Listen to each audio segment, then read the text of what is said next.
Hello friends, this evening we start with the Roman Empire, where money, authority, and citizens were blended into a system so casually harsh it makes today's HR offices look holy.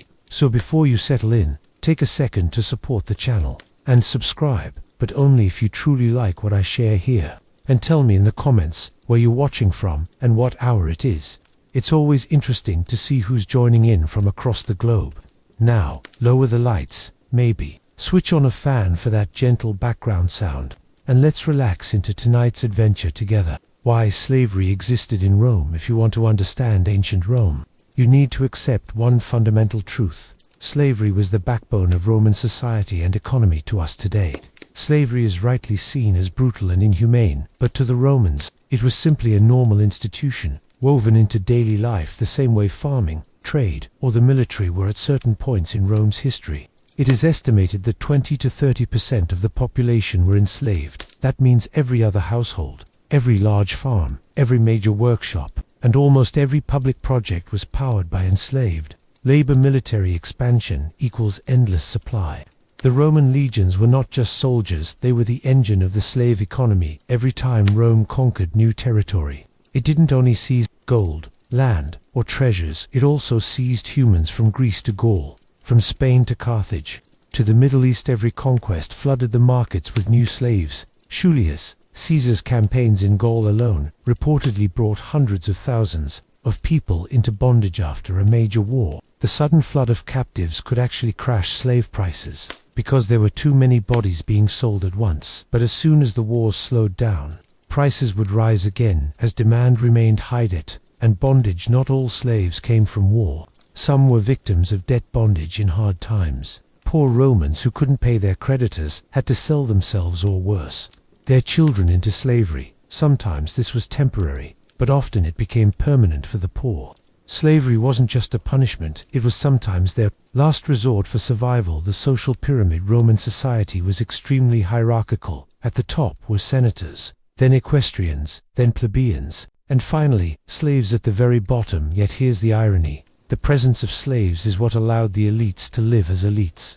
A senator's prestige was measured not just by his land or money, but by how many slaves he commanded. Owning hundreds of slaves wasn't just practical, it was a status symbol. How slaves were captured. The Romans built a systematic pipeline to maintain their slave supply. War captives. This was the number one source. After Rome defeated a city, the survivors were sorted into categories. Some were executed, some were ransomed back or kept as political hostages. The rest, men, women, and children, were chained and marched to slave markets. Single campaign could generate tens of thousands of captives. For example, after the destruction of Carthage in the Third Punic War, the entire population of the city was enslaved. Piracy and slave traders. The Mediterranean at one point was basically a highway for human trafficking. Pirates raided coastal towns, kidnapped villagers, and sold them to Roman traders. Cilician pirates, in particular, captured so many people that Rome eventually gave Pompey the Great extraordinary powers to wipe them out. Birth. Roman law was harsh. If a mother was a slave, her child was automatically a slave too. This created a self-reproducing population of enslaved people. Large Roman estates didn't just buy slaves, they bred them, turning children into commodities from the moment they were born. Abandonment. Romans often abandoned unwanted infants. Slave traders would collect these babies, raise them, and sell them years later for profit. It was a cruel but common way of supplying the market. Daily demand in the Roman economy. Slavery wasn't a side industry, it was the fuel of the Roman machine. Agriculture, the empire's lifeline. Grain, olives, grapes depended on slave labor. Vast estates called latifundia were worked by hundreds of slaves under brutal conditions. The productivity of these estates was what allowed Rome to feed its growing cities and armies. Domestic service for the wealthy. Slaves were everywhere in the household: cooks, cleaners, hairdressers, musicians, secretaries, and even tutors. Elite women had slaves just for applying makeup, styling hair, or carrying mirrors. Public works and infrastructure. The marvels of Rome's roads, aqueducts, temples, and amphitheaters were largely built by slaves. The Colosseum, itself a symbol of Rome's glory, was constructed by enslaved hand-skilled roles. Slaves weren't always unskilled. Educated Greek slaves became teachers, doctors, and philosophers. Skilled craftsmen worked in workshops producing weapons, tools, and luxury goods. Wealthy Romans often preferred educated slaves over free workers, because slaves could not legally demand pay or leave a human commodity to the Romans. Human beings were simply another form of capital. Slave prices rose and fell, depending on supply and demand. Just like cattle or grain, a war meant cheap slaves. A peaceful period meant scarcity, and therefore higher prices. Romans didn't only see slaves as tools, they saw them as investments. A strong young man could bring profit in fields or workshops. A skilled Greek tutor could raise the prestige of a household. A beautiful woman could serve as a luxury trophy. Slavery was not just tolerated, it was rationalized, normalized, and deeply entrenched in every corner of Roman life. Case studies of slave capture and trade. To truly understand the scale of Roman slavery, it helps to look at real examples. These events show how entire populations could be uprooted and sold like livestock. Julius Caesar in Gaul. When Caesar campaigned in Gaul, modern France and Belgium, his wars lasted from 58 to 50 BCE. The official Roman records boast of victory, but they also revealed the human cost. In just one campaign, after the defeat of the Helvetii tribe, tens of thousands of captives were enslaved. Later, when Caesar destroyed the Gallic city of Avra, he enslaved 40,000 survivors. This was not unusual. Every Roman victory meant that human beings became another form of spoils of war for Caesar. Selling captives was also a way to finance his military campaigns. The fall of Carthage in 146 BC. Rome annihilated Carthage after the Third Punic War. Ancient sources described the horrifying scene. The city was burned. The survivors' chained estimates suggest that over 50,000 Carthaginians were sold into slavery in a single wave. This flood of people into the market pushed prices down for years. In fact, some records note that slaves during this time could be bought for less than a farm animal. Pirates and human trafficking. Not all slaves came from war. Piracy in the Mediterranean created a constant stream of new captives. Wealthy Roman families lived in fear of coastal raids. Entire villages in Greece and Asia Minor were emptied by pirate attacks. These captives were taken to slave depots in Delos, one of the largest slave markets of the ancient world. It's said that 10,000 slaves could be sold in a single day on Delos. Trade was so profitable that piracy became an industry. Only after Pompey's massive campaign against the Cilician pirates in 67 BCE did Rome regain some control. The scale of slavery in daily Roman life. The Romans never wrote a slave census, but historians have pieced together the numbers from various sources. In Italy, especially in the late Republic and early Empire, it is believed that 1 in every 3 people was enslaved. In some wealthy households, there could be hundreds of slaves performing every imaginable task.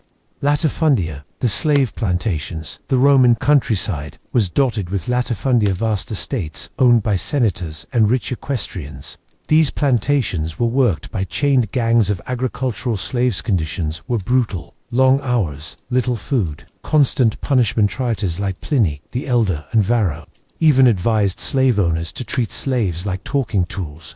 This cold attitude shows how deeply commodified humans had become. Urban slavery in cities. Slavery looked different. Households might have 5 to 20 domestic slaves. Wealthy aristocrats could have over 100, including doormen, cooks, cleaners, tutors, secretaries, and even jesters. Some urban slaves, especially educated Greeks, enjoyed a relatively privileged life compared to farm laborers, but even they were always property, never legally free. The economics of slavery. The Roman slave system was not random. It was a carefully calculated part of the economy. Fluctuating prices. Slave prices depended on supply and demand. After big wars, prices dropped because thousands of captives flooded the market. In peaceful times, prices rose sharply. Prices also depended on age, gender, skill, and health. A strong, unskilled male farm worker might cost around 500 to 2,000 denarii. Beautiful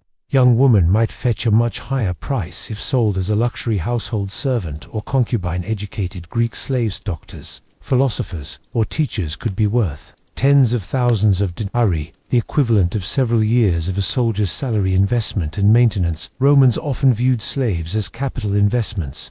A cheap slave was disposable labor. A skilled or expensive slave was treated better because their loss would mean a huge financial hit. Some masters even insured their slaves, treating them the same way modern businesses insure property. Cultural attitudes toward slavery. The Romans rationalized slavery as natural to them.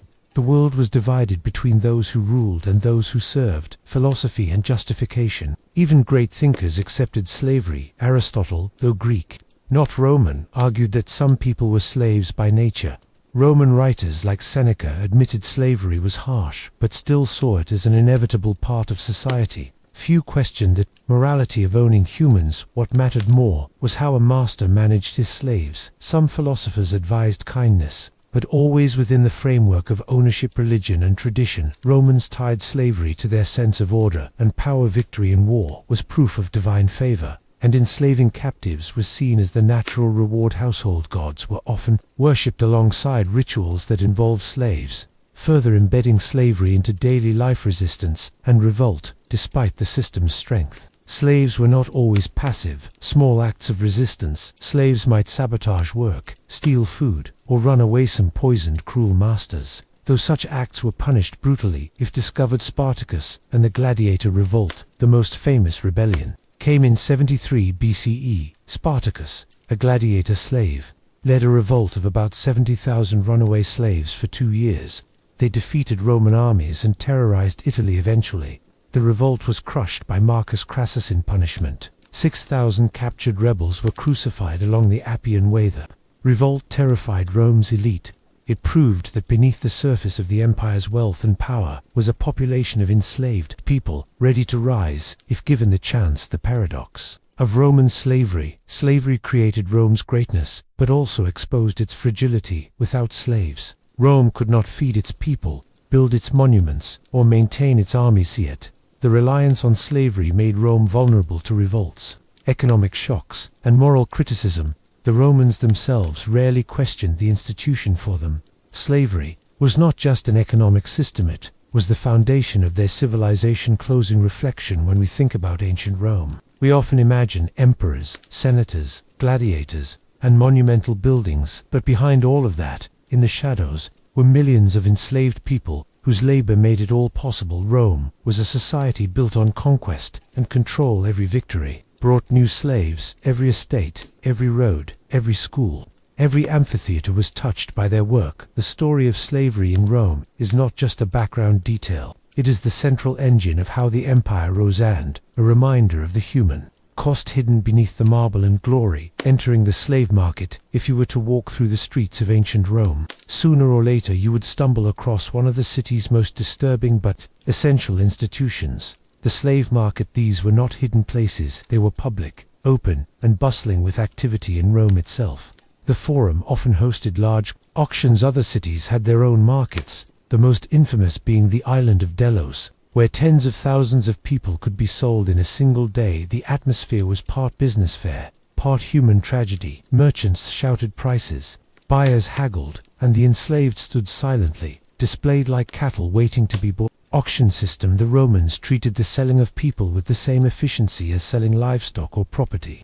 Auctions followed a standardized system designed to maximize profit and reduce risk for the buyer. Platforms and display. Slaves were placed on raised wooden platforms, called cataster, so buyers could see them clearly. They were forced to stand in rows, sometimes naked or nearly naked, to allow for inspection. Each slave wore a placard around their neck.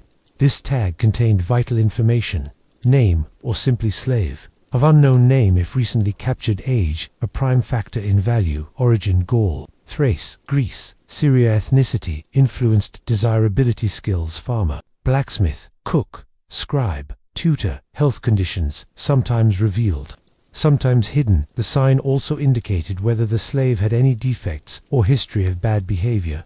Roman law actually required sellers to disclose serious problems. A dishonest seller could be sued for fraud if he hid a slave's epilepsy, a tendency to run away, or other defects. Signs and symbols. Sometimes slaves were made to wear symbolic hats called pileus, indicating that they were sold without guarantee. This was a way for the seller to protect himself. The buyer accepted full risk. The buying ritual. The auctioneer would call out descriptions, while buyers crowded forward to inspect the slaves. This was not a passive event. Wealthy men, and often their agents, would carefully examine every detail before committing to a purchase. Physical inspection. Buyers poked and prodded the captives the way modern shoppers inspect fruit at a market. They checked muscle tone in men to judge strength for fieldwork. They examined teeth to estimate age and health. They looked at scars, a sign of disobedience, harsh punishment, or battlefield survival. They tested voices for clarity if the slave was intended as a tutor or performer. Beauty was also a marketable asset. Female slaves were often forced to stand in humiliating poses so that buyers could judge their attractiveness. Atmosphere of crowds. Imagine the scene. Dozens or even hundreds of people crammed together. The air filled with shouts, the cries of children separated from parents. The smell of sweat and fear. Buyers shouted bids, while slaves waited silently, knowing that in moments their lives would be permanently altered. The auctioneer's hammer fell, the deal was sealed, and the newly purchased slave was led away. Often in chains. Categories of slaves. The marketplace was not chaotic in the sense of all slaves mixed together. Romans categorized human beings, just like they did animals, according to function, skill, and market value. Children were a tragic but common presence. Some were sold because they had been captured in war. Others were abandoned infants raised by traders. Young boys and girls fetched different prices depending on their perceived potential. Boys were valued as future workers. Girls were often sold for domestic labor or, worse, as luxury companions for wealthy households. To farm workers, the largest group were agricultural slaves. These were often strong young men from conquered provinces. They were purchased in bulk for plantations. Latifundia. Their lives were expected to be short, filled with back-breaking labor under harsh overseer. For these workers varied widely depending on supply. After major wars, they could be dirt cheap. In peaceful times, their cost rose significantly. 3 skilled artisans, blacksmiths, carpenters, potters, weavers. These were valuable, unlike field workers. Skilled artisans were usually purchased individually. Their skill raised their price. Sometimes, dramatically, masters saw them as investments. A skilled artisan could generate income far beyond his cost. For teachers and intellectuals, educated Greek slaves were especially prized. They became tutors for Roman children, teaching literature, philosophy, and rhetoric. Some served as doctors, secretaries, or accountants. These slaves could be incredibly expensive. Their value was not just in labor, but in prestige. A Roman aristocrat could boast of owning a philosopher as a slave. Buyers and motivations. Not every buyer was the same. Different classes of Roman society came to the marketplace with different goals. Wealthy senators and equestrians purchased dozens at once, stocking their estates and villas. Middle-class Romans might buy 1 or 2 domestic slaves to help with household tasks. Merchants bought skilled workers for workshops and factories. Gladiator trainers. Laniste searched for strong, aggressive men to be trained for the arenaich. Buyer calculated potential return on investment. A cheap farmhand might last only a few years, but his labor could be worth it. A teacher, though expensive, could elevate a family's reputation for generations. The psychology of the market. For the Romans, the slave marketplace was both ordinary and extraordinary. Ordinary because it was part of daily economic life. Romans grew up seeing auctions. They were as common as food markets. Extraordinary because it displayed raw human suffering in plain view. Children cried for parents they would never see again. Captives from distant lands heard languages they didn't understand. Buyers joked, bargained, and laughed while human beings stood powerless before them. What shocks us today was normalized to them. The marketplace was a public theater of power, a reminder that Rome's strength rested on conquest, and conquest meant people became property. The Roman slave marketplace was more than a place of business. It was the nerve center of an empire built on human labor.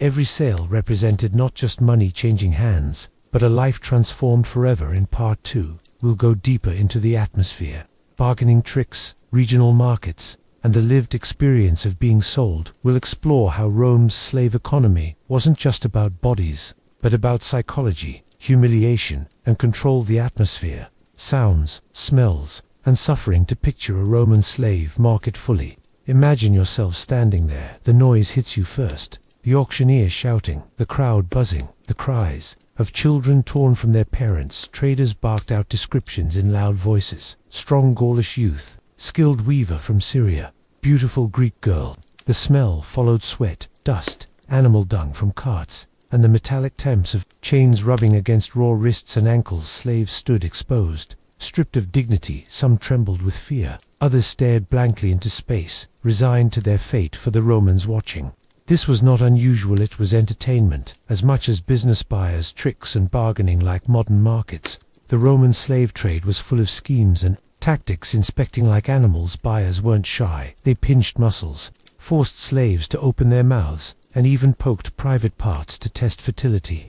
The practice was humiliating, but common haggling and fraud auctioneers tried to push up prices, while buyers pretended to lose interest to drive them down. Some unscrupulous traders used tricks, painting over scars to hide evidence of flogging. Feeding slaves wine before auction so they looked healthier, training children to recite rehearsed lines about skills they didn't have. Roman law required sellers to disclose serious defects, but loopholes were exploited. Many buyers walked away with property that wasn't as valuable as promised. Regional markets and scale. The Roman Empire was vast, and so was its slave trade. Different markets had different specialties. Rome, the capital itself, hosted massive auctions in the Forum and surrounding areas. Here, demand was highest for domestic servants, tutors, and entertainers for elite households. Delos, the island of Delos, was called the Emporium of mankind. Ancient writers claimed 10,000 people could be sold in a single day. Their ships brought captives from wars, piracy, and distant provinces for sheer volume. No market compared to Delos. Ephesus and Asia Minor in the east. Markets specialized in educated Greek captives, philosophers, doctors, scribes. These fetched premium prices. North Africa markets near Carthage and Alexandria supplied field workers and miners. Harsh climates and brutal working conditions meant constant demand. Categories expanded in. We outlined broad categories. Here, we can see how nuanced and cruelly specific the trade became. Children, sometimes sold with toys to make them seem more appealing to wealthy buyers. Farmhands, chained together in groups, often branded with hot irons to mark ownership. Artisans, displayed with tools of their trade, like blacksmiths with hammers. Performers, singers, dancers, and acrobats were marketed almost like exotic pet. Sex slaves, although not openly advertised, many young women and boys were purchased specifically for sexual exploitation. The market was not just economic, it was a catalogue of human potential, twisted into profit. The slave's perspective: what would it feel like to stand on the cataster, waiting to be sold? Ancient writers rarely gave voice to slaves, but we can reconstruct the experience. Imagine a young Gaulish man captured in war. He doesn't speak Latin. He's dragged onto the platform, naked, shivering. A placard around his neck declares his age and strong body. Buyers prod his arms, poke his teeth. He cannot understand their words, only their laughter when the hammer falls. He is led away by a rope, never to see his homeland again. Or imagine a Greek girl of 12, sold in Delos. She clutches a broken doll. The auctioneer advertises her as fit for household tasks. A wealthy matron examines her hair, while her husband's eyes linger elsewhere. Within minutes, her childhood is over. These imagined scenes were repeated countless times for the slaves.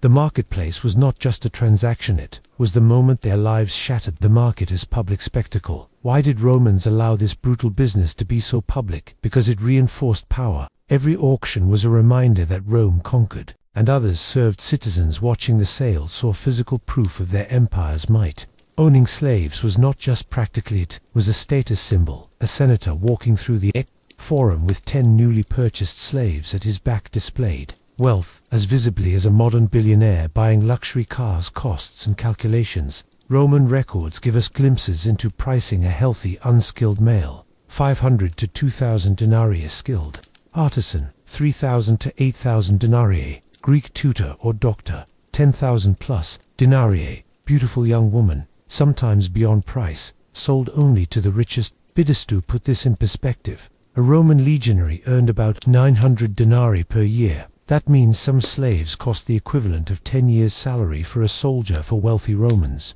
this was still cheap. They thought of slaves as investments, not expenses. The dehumanization process. The marketplace was carefully designed to break down identity. Slaves lost names and gained labels. Goal: age 20. Strong, they lost family ties, often separated forever at sale. They lost dignity, stripped and examined in public. By the end of the auction, they were no longer individuals in Roman eyes, they were commodities. This psychological violence was just as important as the physical sale. It ensured obedience. A person reduced to property was less likely to resist after the sale. Once purchased, slaves were branded, chained, or marched off to their new homes. Some went to lavish villas, others to back-breaking mines or fields. The marketplace was the gateway for the slave. It marked the end of one life and the beginning of another, usually. Far harsher closing reflection, the Roman slave marketplace was a world of noise, commerce, and cruelty. It combined cold calculation with raw human suffering for the Romans. It was normal for us. It is shocking, but to understand Rome's greatness, we must confront this reality. Its empire was built not only on armies and marble, but on platforms where men, women, and children were sold to the highest bidder. Every gladiator who fought, every servant who poured wine, every worker who dug ditches, almost all passed first through the marketplace of human lives.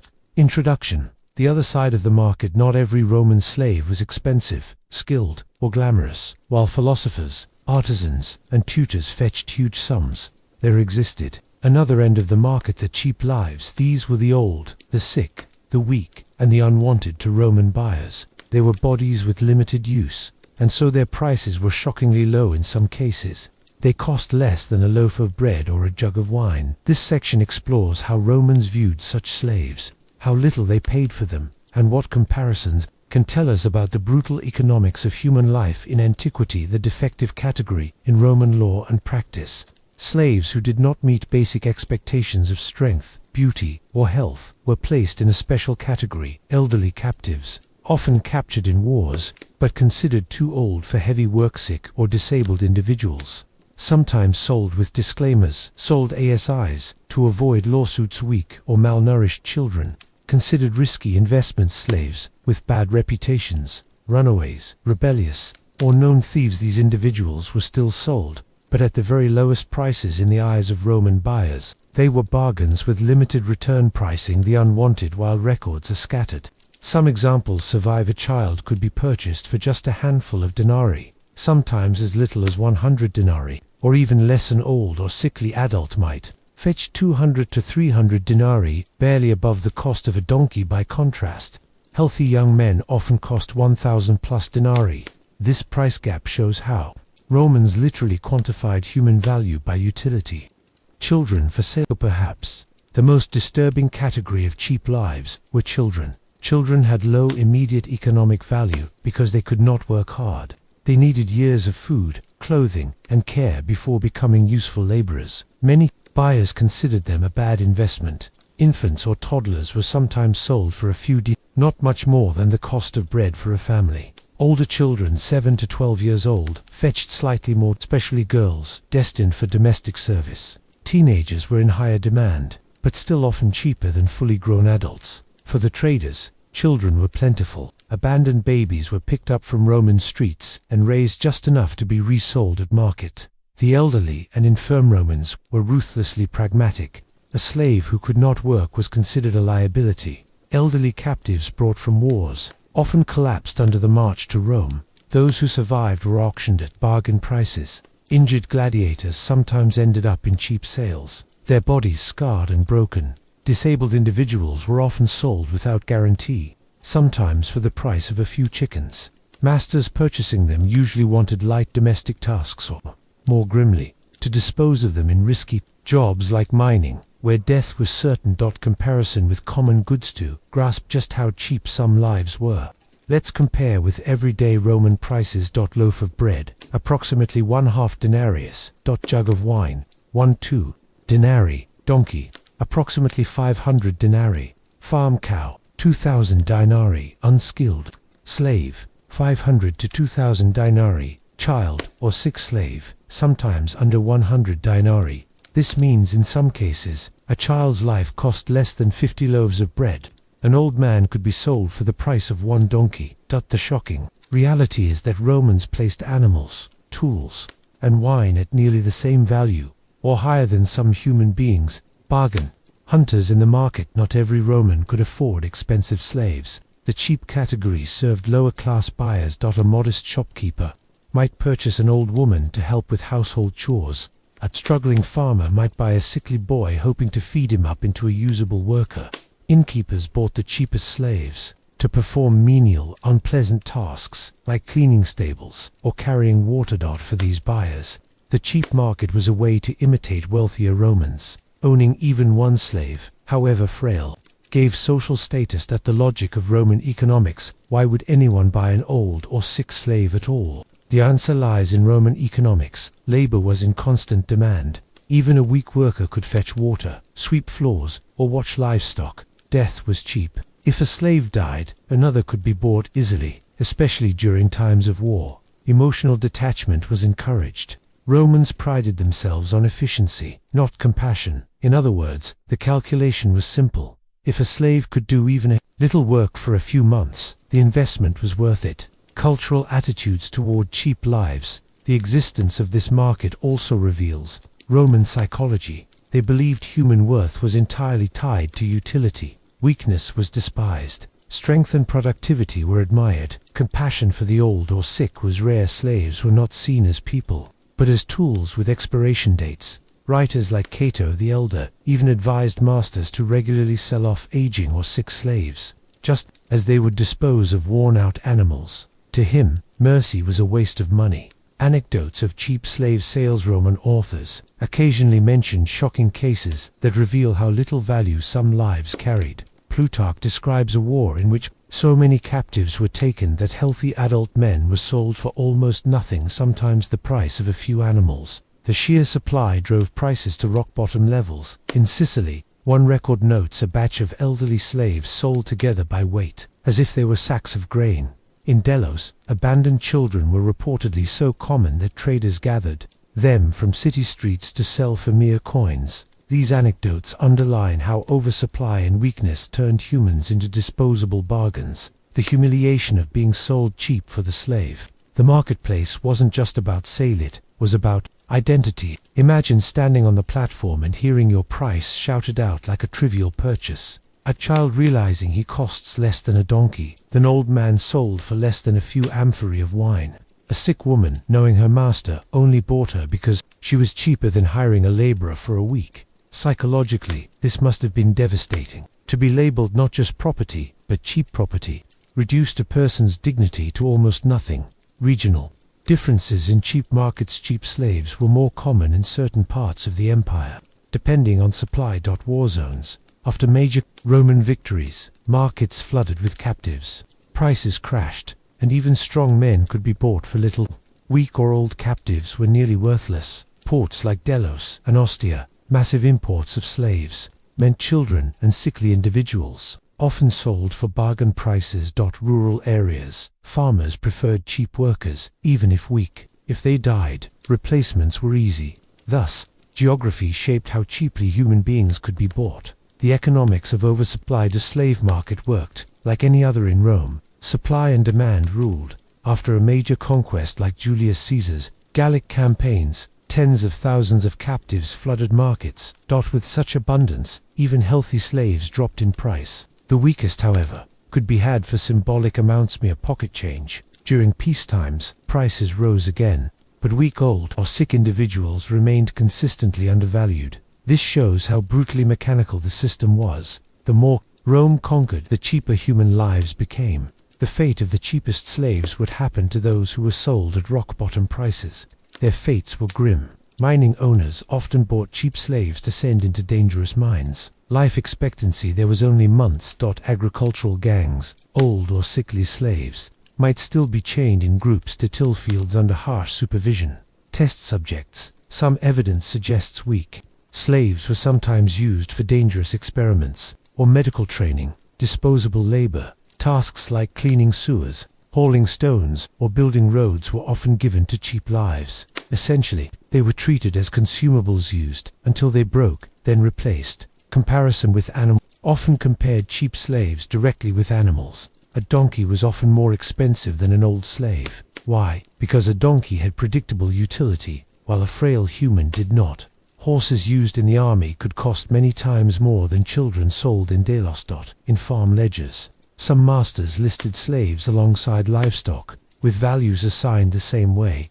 The fact that animals could be valued higher than people shows how deeply dehumanized slaves had become. Cultural reflections on cheapness. Writers like Cato the Elder were explicit. Masters should not waste money on unproductive slaves. His famous advice was to sell worn-out slaves like worn-out tools. This reveals that Roman society not only tolerated but encouraged the idea that human beings could be discarded once their value dropped. Compassion was viewed as financial weakness. Cheap lives then were not just an accident of the market, they were part of the Roman worldview. Slave revolts and cheap labor. Interestingly, the prevalence of cheap slaves sometimes fueled rebellion. In Sicily, thousands of poorly treated slaves, many of them cheap, unwanted captives, rose up in the First Servile War 135 BCE.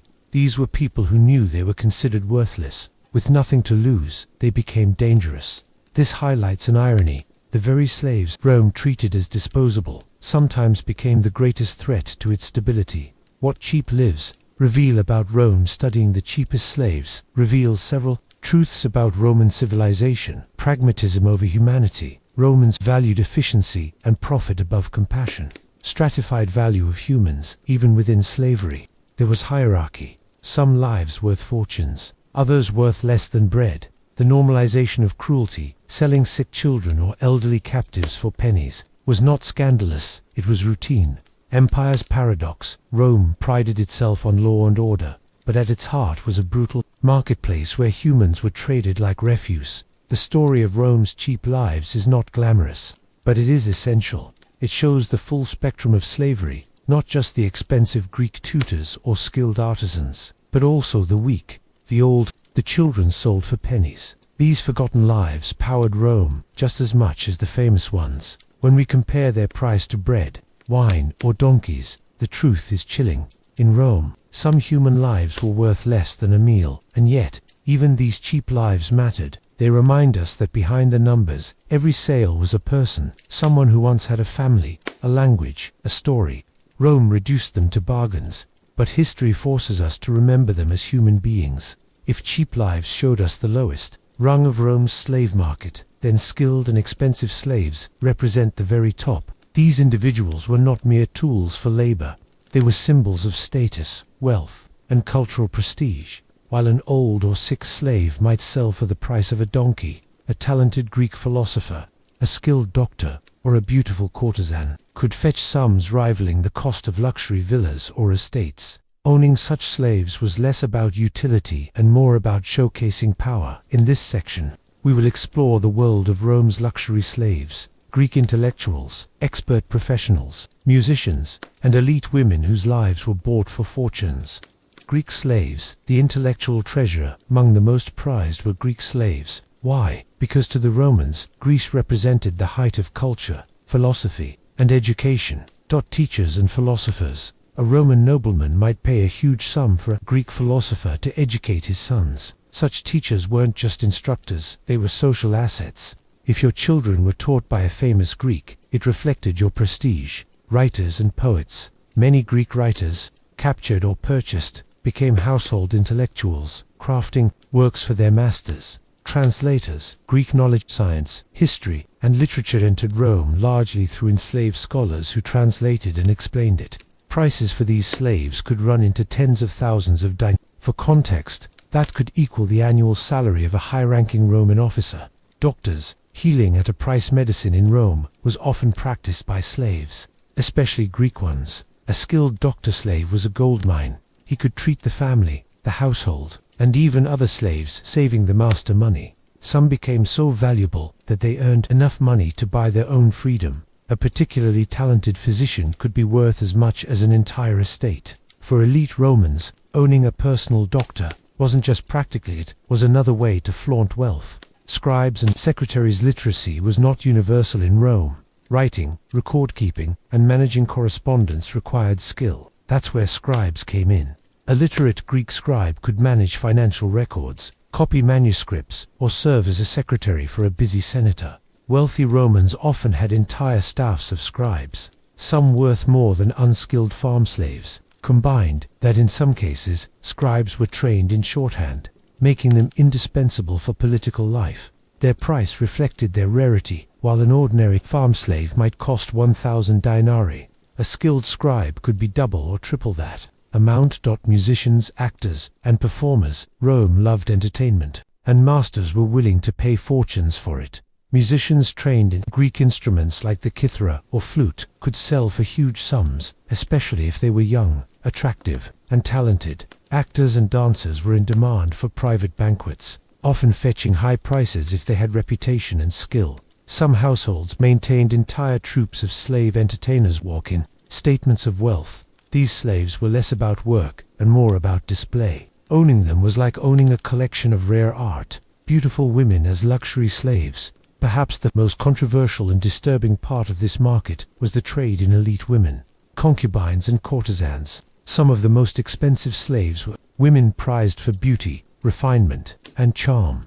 Status symbols. A nobleman might purchase a highly trained Greek courtesan, not only for companionship, but to impress guests. Specialized training. Some were educated in poetry, music, and conversation, designed to entertain the Roman elite at banquets. The sums paid for such women could rival those for doctors or philosophers, sometimes even more, depending on demand. Expensive slaves as social capital. Why did Romans pay so much for certain slaves? Because slaves were not just workers, they were extensions of their master's image. Having a Greek philosopher in your household signaled refinement. Owning a musical troupe made you the life of the elite party circuit. Employing a personal physician proved you valued health and science. In this sense, expensive slaves were like luxury goods. They brought prestige, and prestige meant power. Economic scale of high prices. Let's put this into perspective with some comparisons.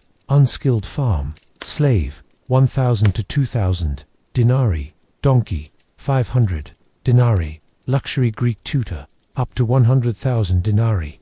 Beautiful courtesan, 20,000 to 40,000 denarii. Skilled doctor, 30,000 plus denarii. The difference is staggering. A single intellectual or elite courtesan could cost 50 times more than a farm worker.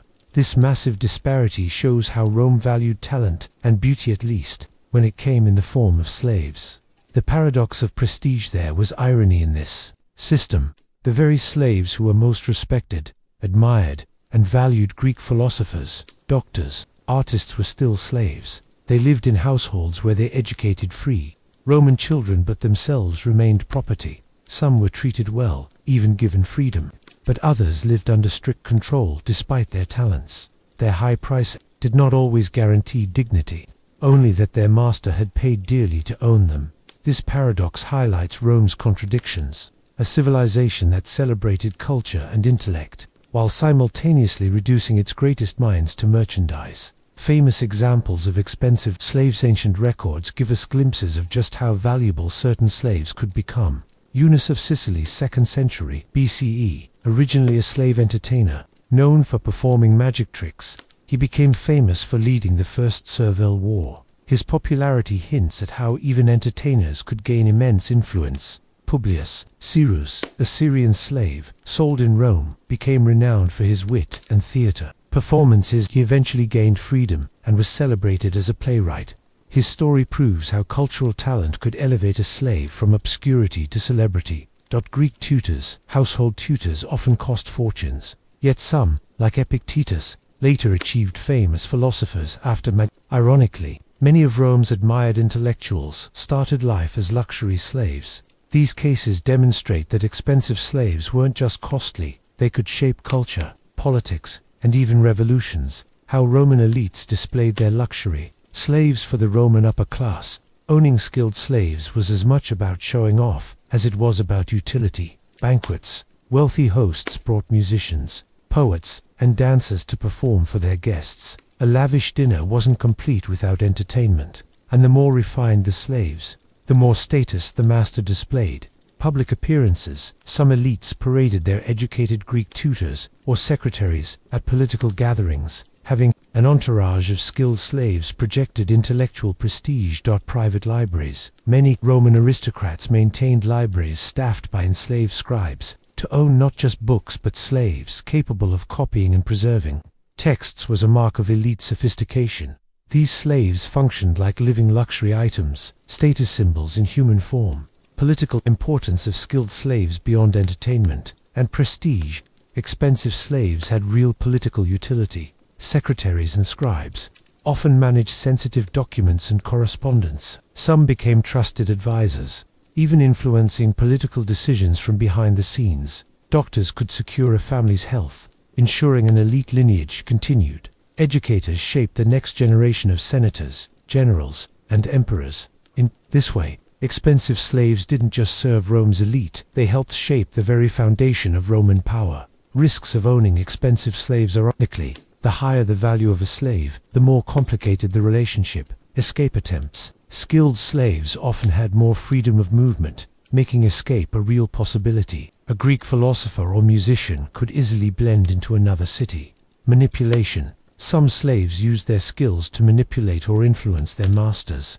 A physician, for example, could withhold treatment or exploit dependency. Resentment. Despite their high price, they remained slaves. This tension sometimes led to rebellion, as in the case of entertainers or tutors who rose against cruel masters. Thus, while expensive slaves brought prestige, they also carried risks of betrayal or loss. Women, as the ultimate luxury among the most expensive, were elite female slaves. Exotic origins. Women from Greece, Asia Minor, or the East, renowned for beauty, often fetched astronomical prices. Training. Some were educated in poetry, song, and philosophy, designed to serve as companions. At banquets. Status symbol. Owning such a woman wasn't simply about desire, it was about broadcasting wealth. Displaying a beautiful, cultured concubine was like owning a priceless jewel. Yet behind this glittering facade was deep tragedy. These women were often stripped from noble families, sold as trophies to men who viewed them as possessions. Luxury vs. utility. The Great Divide. By examining both cheap and expensive slaves, we see a striking divide. Cheap lives were disposably used for farms, mines, and hard labor. Expensive lives were cultivated, used for education, entertainment, and prestige. And yet, both groups were fundamentally the same. Human beings reduced to commodities. The price tag determined not just their labor but the way they were treated, their environment, and even their survival chances. Cultural impact of expensive slaves. Expensive slaves weren't just passive tools. They actively shaped Roman culture. Greek tutors spread philosophy, rhetoric, and literature throughout Rome. Physicians advanced Roman medicine, blending Greek science with local practices. Artists, actors, and musicians entertained the empire, leaving cultural legacies that lasted centuries. In many ways, Rome's civilized culture was built on the backs of the very slaves it purchased as luxury goods. The irony of admiration. Roman elites frequently admired their most expensive slaves, sometimes treating them with respect, even affection. Yet admiration never erased bondage. A philosopher could be praised as wise, but still whipped for disobedience. A doctor could save a family's life, but remain chained to the household. A musician could bring joy at banquets, yet be sold the next day to another master. This contradiction defined Roman slavery, the coexistence of cultural reverence and brutal dehumanization. Expensive slaves and social mobility. One unique feature of being a luxury slave was the possibility of manumission. Masters often freed talented slaves, especially those who generated income or provided invaluable services. Freed slaves. Liberty sometimes became wealthy in their own right, continuing their professions independently. Some even rose to influence in Roman society, blurring the line between former slave and free citizen. For these individuals, the very skills that made them expensive also gave them a chance at freedom. The story of Rome's skilled and expensive slaves is one of contrasts, admiration and oppression, luxury and suffering, prestige and bondage. They were treasures of culture, bringing Greek learning, art, and science into Roman life. They were symbols of wealth, flaunted at feasts and in politics. Yet they were also victims of slavery, their talents exploited, their humanity commodified. If cheap lives revealed Rome's cruelty at its most blatant, expensive lives reveal its hypocrisy at its most refined. Rome prided itself on civilization, but its very civilization was built on enslaved genius and beauty. To study them is to see both the brilliance and the darkness of the Roman world. In the Roman world, not all slaves were bought for household service or farm labor. Some were turned into spectacles, living entertainment for the masses. Among these, none were more famous than the gladiators. Alongside them, another category of luxury slaves existed, those who were prized not for skill or intellect, but for their rarity and exoticism. Dwarfs, unusual ethnic groups. or strikingly beautiful foreigners. This section explores how Rome commodified both the fighters who bled in the arena and the curiosities who decorated elite households. Gladiators. As investments, gladiators were not merely slaves, they were financial assets. Training schools. Ludi. Gladiators were often purchased young and enrolled in gladiatorial schools, where they underwent brutal training. Initial cost. A raw, untrained slave might be relatively cheap, but once trained, his value multiplied. The master had invested in food, training, and equipments, so each fighter represented a significant economic gamble. Return on investment. Victorious gladiators could bring fame and fortune. They earned prize money, boosted the reputation of their owner, and attracted massive crowds to the games. In this sense, owning a gladiator was not unlike owning a modern sport star. Dangerous, expensive, but potentially very profitable. Price. Based on skill and coordinate, all gladiators cost the same. Their market value depended on several factors. Training level. A well-trained gladiator from a famous school could fetch prices many times higher than an untrained recruit. Battle record. Victories increased a gladiator's value dramatically. A champion with multiple wins was worth a fortune.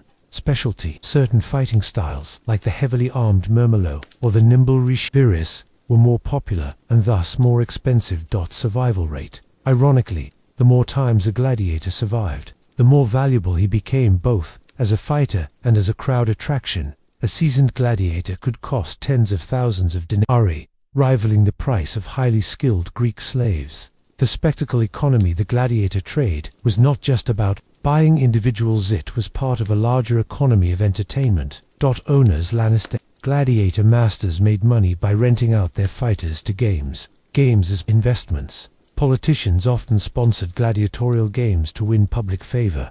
To supply these spectacles, they paid enormous sums for trained fighters. Star power. Just as today's athletes are marketed, so too were gladiators. Some became household names, adored by the Roman public. Their images painted on walls, their names chanted in arenas. Thus, gladiators were both slaves and celebrities' property that could generate enormous prestige and profit. The exotic slave. Market beyond gladiators. Another category of high-value slaves existed. The exotic. These individuals were prized not for labor or intellect, but for their unusual appearance or origin.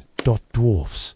Romans had a fascination with dwarfs, considering them amusing curiosities. Wealthy households kept them as entertainers or attendants, and their rarity drove up their price. Foreign beauties. Women from distant lands, blonde-haired Gauls, dark-skinned Africans, or striking Asians were sold at premium prices. Their exotic looks made them fashionable possessions among the Roman elite. Rare ethnicities. Romans collected people as they collected animals. Slaves from distant tribes, Scythians, Parthians, Ethiopians, were paraded as evidence of Rome's global reach. These exotic slaves were less about function and more about display. Owning them was a way for a Roman master to boast, "Look how far my power extends." Social role of exotic slaves. Exotic slaves often served roles beyond mere ornamentation. Banquet entertainment. Dwarfs or unusually dressed foreigners might be paraded at elite feasts for amusement. Status markers. Just as a rare jewel symbolized wealth, so too did owning a rare human being. Erotic fascination. Sadly, many foreign slaves were their exotic qualities turned into commodities for Roman desire. In all cases, their value lay in their difference. The more unusual they were, the higher their price. Comparison with gladiators. Though gladiators and exotic slaves belonged two different spheres, they shared a common theme: human beings transformed into commodities of entertainment and prestige. Gladiators represented strength, bravery, and spectacle. Exotic slaves represented novelty, rarity, and display. Both categories highlight how Rome viewed human life not as sacred, but as something to be bought, trained, displayed, and consumed. The paradox of fame and bondage. The irony of gladiators and exotic slaves lies in the tension between admiration and enslavement. Gladiators could become beloved public figures, admired for courage, yet they remained slaves, forced to fight until death or manumission. Exotic slaves might be treated like rare treasures, pampered for their uniqueness, yet they too were commodities, valued not as people but as possessions. Thus, Rome's fascination with both categories exposes the strange cruelty of its culture. the ability to worship talent and difference while denying freedom. Legacy gladiators and exotic slaves left a deep mark on Roman identity. The gladiatorial games became one of Rome's defining cultural symbols, remembered for both their brutality and spectacle. The trade in exotic slaves reinforced Rome's image as a conqueror of the world, a collector of humanity itself. Even today, the words gladiator and exotic evoke images of ancient Rome, power, cruelty, and fascination combined. Gladiators and exotic slaves remind us of Rome's contradictions. On one hand, there were symbols of vitality, power, and spectacle. On the other, there were tragic victims of a society that turned human life into entertainment. A gladiator could rise to fame, but remain chained to the arena. A dwarf or foreign beauty could be cherished for uniqueness but denied basic dignity. Together, they illustrate the Roman obsession with spectacle, a society where even suffering, difference, and death could be bought, sold, and displayed for the amusement of others. When we talk about Roman slavery in denarii or sesterces, the numbers can feel meaningless to a modern audience. To really understand the impact, we need to translate those ancient prices into today's money. Only then can we grasp how much a Roman slave was worth compared to modern benchmarks like a car, a house, or a yearly salary. The results are shocking. Some slaves were as cheap as a week's groceries, while others cost the equivalent of a luxury home, or even more. Step 1. The value of a denarius. Historians generally estimate that 1 denarius in the early Roman Empire was the daily wage of an ordinary laborer or soldier. If we compare that to today's standards, a fair equivalent would be $60, $100 per day, roughly $20,000, $35,000 per year. So, for the sake of clarity, 1 denarius approximately equals $80 modern value. This gives us a solid baseline for comparison. Step 2. The cheap lives. Children. Some children in Rome were sold for as little as 2 to 3 That's barely $160, $240. In today's terms, less than the price of a budget smartphone. Old or sick slaves. Records mention prices of 510 denarii for weak or unhealthy individuals. That's about $400, $800. Today the cost of a second-hand laptop. This is where the brutality of the system really hits. A human life reduced to the cost of an electronic gadget. Step 3. The average worker. A healthy, able-bodied male slave, suited for farming or construction, might cost around 500 denarii. 500 denarii times $80 equals $40,000 in modern money. That's roughly the cost of a brand new car. To a Roman landowner, buying a farm worker was financially similar to us purchasing a Toyota or Ford today. And just like we expect a car to run for years, Romans expected their investment in a human being to produce labor for decades. Step 4. Skilled slaves. Now we move into the luxury tier. Educated Greek tutor, 2,000 to 3,000 denarii, equivalent today, $160,000, $240,000. That's about the price of a small house or luxury SUV. Physician or doctor, 6,000 to 8,000 denarii, equivalent today, $480,000, $640,000. That's as much as a high-end sports car or half a mansion. Musicians or artists, depending on fame. Some fetched prices near 10,000 denarii, equivalent today, $800,000, nearly the price of a Manhattan apartment. These figures highlight how Rome commodified culture. Owning a skilled Greek teacher wasn't just practical, it was a status symbol, equivalent to owning real estate today. Step 5. Gladiators. Gladiators were a special case because their price was tied to fame. Average fighter, around 1,000 denarii, gives $80,000. Victorious star gladiator, up to 15,000 denarii, gives $1.2 million.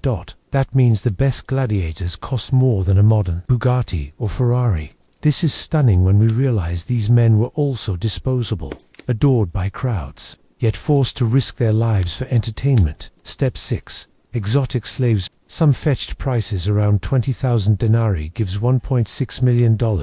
Rare beauties or foreigners, depending on demand. Prices soared beyond 30,000 denarii gives $2.4 million. These were luxury collectibles for the Roman elite, equivalent to owning rare art pieces today. A dwarf or exotic beauty wasn't valued for utility, but for rarity. just as a modern billionaire might pay millions for a unique painting. Step 7. Bread, wine, and perspective 2 make it even more shocking. Let's compare slave prices with everyday goods. Loaf of bread, about 1/2 denarius, gives $40. Amphora of wine, 3 to 4 denarii gives $240, $320. Donkey, 100 denarii gives $8,000. This means a child could be cheaper than a few jars of wine.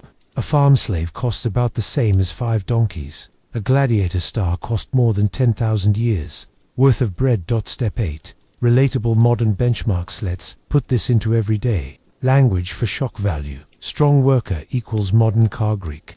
Tutor equals suburban house. Physician equals luxury villa star. Gladiator equals Ferrari or Bugatti. Dwarf equals priceless artwork. These comparisons show that Roman slavery wasn't just an institution, it was an economic machine where human lives were traded like real estate, cars, or collectibles. When we translate Roman slave prices into modern money, the brutality of the system becomes undeniable. The cheapest slaves were worth less than consumer electronics. Average slaves equaled the cost of cars. Skilled or exotic slaves rivaled the price of houses, mansions, or luxury items. Rome prided itself on civilization, yet its economy was built on the buying and selling of human beings. By modern standards, it is as if we could walk into a dealership and purchase not a car, but a human life. And that, perhaps, is the most chilling comparison of all. For most Roman slaves, life was defined by servitude, humiliation, and the denial of autonomy. Yet, unlike in some other slave systems of history, the Romans did allow for the possibility of freedom, a process known as manumission. Freedom was never guaranteed, but it was a hope that motivated countless slaves to endure their bondage. Manumission could transform a slave into a freedman liberatus, a person no longer owned but still tied, in some ways, to their former master. For many, this was the only escape from a lifetime of exploitation. Methods of gaining freedom. There were several ways in which a Roman slave could be freed. By purchase self-redemption. Some slaves were allowed to save money, called the though technically owned by their master. The peculium could be accumulated from tips, side work, or gifts. With enough savings, a slave could buy their own freedom, essentially purchasing themselves. By the master's choice. A master might grant freedom as a reward for loyalty, long service, or as a gesture of generosity in his will. It was not uncommon for wealthy Romans to free trusted household slaves upon their death by ceremony. Formal manumission. Freedom could be granted in official ceremonies, before a magistrate, in front of witnesses, or even in a public gathering. Legal recognition was crucial, as it granted the former slave rights as a Roman citizen, though with limitations. The price of freedom. Buying freedom was expensive. Average field slave, around 500 denarii, approximately equals $40,000 modern equivalent. Skilled slave could cost 2,000 to 3,000 denarii, $160,000, $240,000. Elite tutor or doctor. Prices could rise beyond 6,000 denarii, nearly $500,000 modern dollars. For an ordinary slave earning small sums through peculium, this meant years, sometimes decades of saving. Freedom was possible, but it required extraordinary patience and luck. Yet the dream of liberty was powerful enough that countless slaves worked tirelessly toward it. Life. After freedom. Once freed, a slave became a freedman, male, or freedwoman, female. Their status changed dramatically. They were no longer property, but they did not enjoy full equality with free-born Romans. Freedmen automatically became clients of their former masters, now their patrons. This relationship required loyalty and service in exchange for protection and opportunities. Freedmen could work, own property, run businesses, and even accumulate great wealth. Crucially, while freedmen themselves faced some social stigma, their children were born free and could fully integrate into Roman society, even entering politics. Famous freedmen. Some freedmen rose from slavery to immense wealth and influence. Trimalchio, fictional but realistic example. In the Roman novel Trimalchio is a freedman who becomes incredibly rich and hosts extravagant banquets. Though fictional, he reflects a social reality. Many freedmen did accumulate fortunes through trade and business. Narcissus, advisor to Emperor Claudius, originally a slave. Narcissus was freed and later became a powerful secretary to Emperor Claudius. His influence over imperial politics was enormous, proving that a former slave could hold sway over the empire itself. Felix, governor of Judea, born a slave. Felix was freed by Emperor Claudius and eventually appointed governor of Judea. Ancient writers noted with astonishment that a man once in chains now ruled provinces. These examples show the paradox of Roman slavery. While many lived and died in misery, some managed to climb from the bottom of society to positions of extraordinary power. The social stigma. Successful freedmen carried the mark of their past. Elite Romans often looked down on freedmen, mocking their humble origins. Satirical writers described freedmen as vulgar, obsessed with wealth and status. Freedmen could not hold the highest political offices, though their children could. Still, for most slaves, freedom was worth the stigma. Better to be a looked down upon freedman than a voiceless piece of property. Symbol of Roman pragmatism. Manumission was not only an act of generosity, was also practical for masters. Freeing slaves encouraged loyalty. A promise of freedom motivated hard work. Freedmen often remained loyal clients to their patrons, providing political and economic support. This cycle kept Roman society stable. Slaves had hope. Masters gained loyal allies, and Rome absorbed freedmen into its economy. Thus, the system of manumission reveals Rome's cold but efficient pragmatism. Freedom in ancient Rome was rare, precious, and costly. For most slaves, it required immense sacrifice, years of saving, or the goodwill of a master. Yet it was also a pathway of transformation. A slave could rise, become a freedman, and even lay the foundation for their children to enter Rome's elite. The system of manumission illustrates both the cruelty and complexity of Roman slavery. It was cruel because humans had to buy their own freedom. Yet it was complex because, unlike in some societies, the door to advancement was never fully closed. For every nameless slave who died in the fields, there was another who dreamed, saved, and one day walked away as a freedman, no longer property, but a man with a name, a future, and the fragile dignity of freedom. Behind all the numbers, calculations, and conversions, there lies a darker reality. The Roman slave markets were not just economic centers, they were theaters of suffering. Families torn apart. One of the most heartbreaking aspects was the separation of families. Children were often sold away from parents. Husbands and wives could be auctioned to different owners, never to see each other again. The Roman law did not recognize a slave marriage as legally binding. For the market, human relationships meant nothing. Only the body and its price mattered.